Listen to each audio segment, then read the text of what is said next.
அனைவருக்கும் வணக்கம். யுக்ரைன் மீது கடுமையான தாக்குதலை தொடங்கி இருக்குது ரஷ்யா. நேற்றைய தினம் மட்டும் கிட்டத்தட்ட 200க்கும் மேற்பட்ட மிசைல்கள், 100க்கும் மேற்பட்ட தற்கொலை ட்ரோன் சொல்றாங்களே, கமிகேசி ட்ரோன்ஸ், அந்த மாதிரியான ட்ரோன்களையும் யுக்ரைனின் மீது ஏவி இருக்குது. அதுவும் யுக்ரைனுடைய எல்லை பகுதிகள் மட்டுமல்ல நண்பர்களே, இந்த முறை யுக்ரைனுடைய பாதி நாடு அளவுக்கு ரஷ்யா தாக்குதலை நடத்தி இருக்குது அப்படிங்கிற செய்திகள் வெளியாகி இருக்குது. யுக்ரைனுடைய தலைநகரான கீவ் முதற்கொண்டு பல நகரங்களும் கிராமங்களும் ரஷ்யாவுடைய தாக்குதலுக்கு ஆளாயிருக்குது. கடந்த சில நாட்களாகவே ரஷ்ய அதிபர் புட்டின் கடுப்பாயிட்டாரு, தாக்குதல் நடத்த போறாரு அப்படின்னு நாம கூட பேசியிருந்தோம். ஆனா யாருமே எதிர்பாராத வகையில் யுக்ரைனின் மீது மிகப்பெரிய தாக்குதலை தொடங்கி இருக்குது ரஷ்யா. யுக்ரைனுடைய இந்த கடுமையான தாக்குதலை பற்றி தான் இன்னைக்கு பார்க்க போறோம் நண்பர்களே. வாங்க.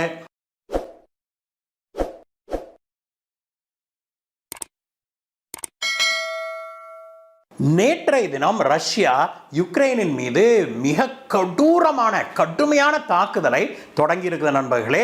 அதுவும் சும்மா ஏதோ ஒரு நேரம் தாக்குற மாதிரிலாம் இல்லை. இது ஒரு முழுநீள போருடைய உச்சகட்டம் அப்படின்னு சொல்கிற அளவுக்கு பயங்கரமான தாக்குதலை ரஷ்யா நடத்தி இருக்குது.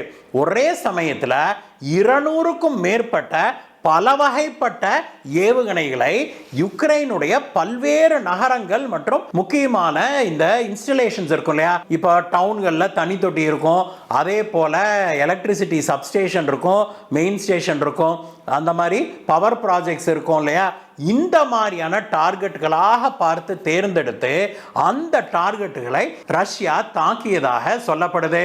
இந்த ஏவுகணைகள் மட்டுமல்ல, அதே சமயத்தில் 100க்கும் மேற்பட்ட காமிகேஸ் ட்ரோன்ஸ் அப்படின்னு அழைப்பாங்க இல்லையா, இதை தற்கொலை செய்து கொள்கிற ஆளில்லா போர் விமானங்கள் அப்படின்னு கூட நம்ம சொல்லலாம் நண்பர்களே. அந்த மாதிரியான ட்ரோன்களையும் ரஷ்யா யுக்ரைன் மீது ஏவுச்சு. முதல்ல இந்த காமிகேஸ் ட்ரோன்ஸ் அப்படின்னா என்ன அப்படிங்கிறத நம்ம புரிஞ்சுக்கணும். காமிகேஸ் அப்படின்னா என்ன அப்படின்னா, இது ஒரு ஜெர்மன் வார்த்தை. இது தற்கொலை அப்படின்னு அர்த்தம் நண்பர்களே. 2ஆம் உலக போரின் போது ஜெர்மனி பிரயோகிச்ச ஒரு ஸ்ட்ராட்டஜி இது. ஜெர்மனி சின்ன சின்ன போர் விமானங்களை உருவாக்கி அதுல சிங்கிள் பைலட் தான் இருப்பான்னு சொன்னாங்க.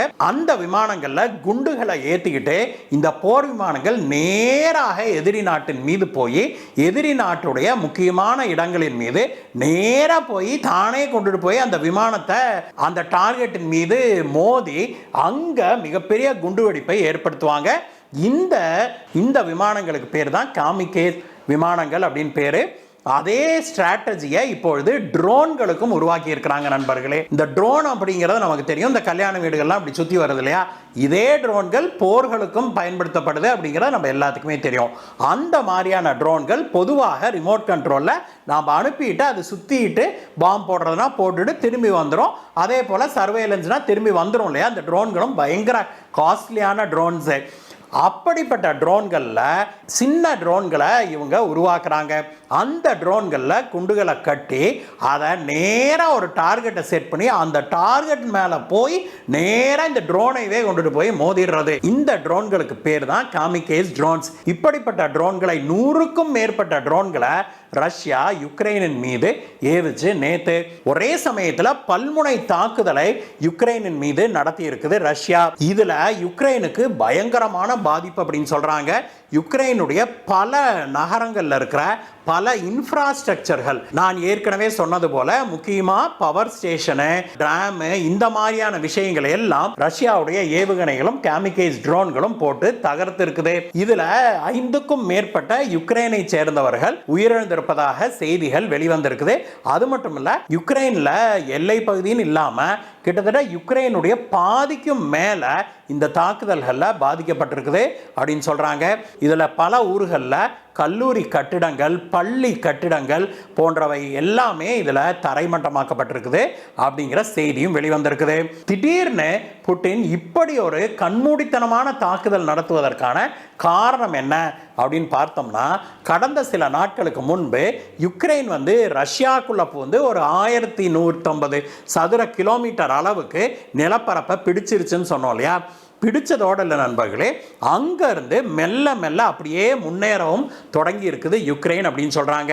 ஆரம்பத்தில் நேற்று வரைக்கும் என்ன சொன்னாங்க அப்படின்னாக்க, இந்த பக்கத்தில் பார்த்தோம்னா யுக்ரைன் வந்து ரஷ்யாவுடைய சில பகுதிகளை பிடிச்சுக்கிட்டே முன்னேறுது.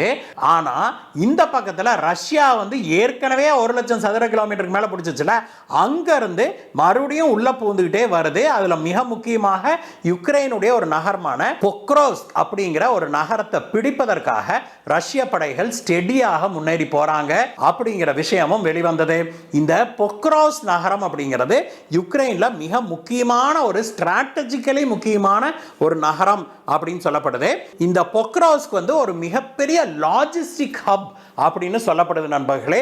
அதனால இந்த பொக்ரோஸ்க் நகரத்தை தன்வயப்படுத்திடணும் அப்படின்னு ரஷ்யா முயற்சி மேற்கொண்டதாகவும், இப்படி இந்த பகுதியில் கிழக்கு பகுதியில் இப்படி ரஷ்யா படைகள் முன்னேறிட்டே இருக்கிறதுனால ஒரு டைவர்ஷனை கிரியேட் பண்ணி இதை தடுத்து நிறுத்துவதற்காக அல்லது ஸ்லோ டவுன் பண்றதுக்காக தான் யுக்ரைன் வந்து தன்னுடைய வடக்கு பகுதியில் இருந்த இந்த ரஷ்யாவுடைய கர்ஸ்க் பகுதிக்குள்ள சர்ப்ரைஸ் அட்டாக் ஒன்று நடத்தி அந்த பகுதியை பிடிச்சதாக சொல்லப்படுது. அங்க வந்து ரஷ்யாவுக்குள்ள யுக்ரைன் படைகள் பூந்துருச்சு அப்படின்ன உடனே டென்ஷன் ஆகி ரஷ்யா இங்கிருந்து விலகிட்டு அங்க படைகள் அனுப்பும் அப்படின்னு யுக்ரைன் எதிர்பார்த்தது அப்படின்னு சில பாதுகாப்பு வல்லுநர்கள் சொல்றாங்க. ஆனால் அவங்க என்ன சொல்கிறாங்கன்னா, யுக்ரைன் எதிர்பார்த்த மாதிரி ரஷ்யா செயல்படவில்லை. அந்த கர்ஸ்க் பகுதியை பற்றியே கவலைப்படாமல் மேலும் மேலும் வேகமாக இந்த பொக்ரோஸ்க் நகரை பிடிப்பதற்காக ரஷ்ய படைகள் முன்னேறிட்டு வர்றாங்க அப்படின்னு இந்த பாதுகாப்பு வல்லுநர்கள் சொல்றாங்க. அதை பார்த்து விட்டு தான் ஏற்படுத்திய டைவர்ஷன் வேலைக்கு ஆகல அப்படின்னு தெரிஞ்ச உடனே ஜெலன்ஸ்கி பயங்கர டென்ஷன் ஆயிட்டாரு அப்படின்னு சொல்றாங்க. இந்த சமயத்துல தான் என்னுடைய நாட்டுக்குள்ள நீ படை அனுப்பினியா அப்படின்னு யுக்ரைனை பழிவாங்கும் விதமாக தான் நேற்றைய தினம் ரஷ்யா வந்து ஒரு மிகப்பெரிய தாக்குதலை யுக்ரைனின் மீது நடத்தி இருக்குது அப்படின்னும் பாதுகாப்பு வல்லுநர்கள் சொல்றாங்க. இந்த தாக்குதல் தொடர்பாக அமெரிக்காவில இருந்து ஆரம்பிச்சு மேற்கத்திய நாடுகள்ல இருக்கிற அந்த துகுனா நாடு வரைக்கும் எல்லாரும் ரஷ்யாவுக்கு எதிராகவும் யுக்ரைனுக்கு ஆதரவாகவும் பேச ஆரம்பிச்சிட்டாங்க நண்பர்களே. அமெரிக்காவுடைய அதிபர் ஜோ பைடன் இது தொடர்பாக என்ன சொன்னார்னா, ரஷ்ய அதிபர் புட்டின் இந்த மாதிரி செய்யறது நியாயம் அல்ல, உடனடியாக இந்த தாக்குதலை நிறுத்தணும். அது மட்டும் இல்ல, இதே மாதிரி தாக்குதல் நடத்தினா கூட நீங்க யுக்ரைனை எல்லாம் பிடிச்சிட முடியும்லாம் கனவு காணாதீங்க அப்படின்லாம் நேற்று பைடன் பேசியிருக்கிறாரு. இதே பைடன் நேற்று நம்முடைய பிரதமர் திரு நரேந்திர மோடி அவர்களை தொலைபேசி மூலமாக தொடர்பு கொண்டு அவர் யுக்ரைனுக்கும் ரஷ்யாவுக்கும் போயிட்டு வந்தார் இல்லையா நம்முடைய மோடி அவர்கள், அதை பற்றிய தகவல்களை கேட்டுக்கொண்டாரு. அது ரொம்ப சுவாரஸ்யமான விஷயங்கள்லாம் இருக்கு. அதை வேற ஒரு வீடியோவில் பேசலாம் நண்பர்களே. யுக்ரைன் ரஷ்யா போர் இப்பொழுது மிக உக்கரமாகி இருக்குது, ஒரு உச்சகட்டத்தை அடைஞ்சிருக்குது அப்படின்னே சொல்லணும். அடுத்து வரும் நாட்கள் ரொம்ப குரூஷியலான நாட்களாக பார்க்கப்படுது. இந்த வீடியோவை பற்றிய உங்களுடைய கருத்துக்களை சொல்லுங்க நண்பர்களே. மீண்டும் உங்களை வேற வீடியோ சந்திக்கிறேன். Bye bye.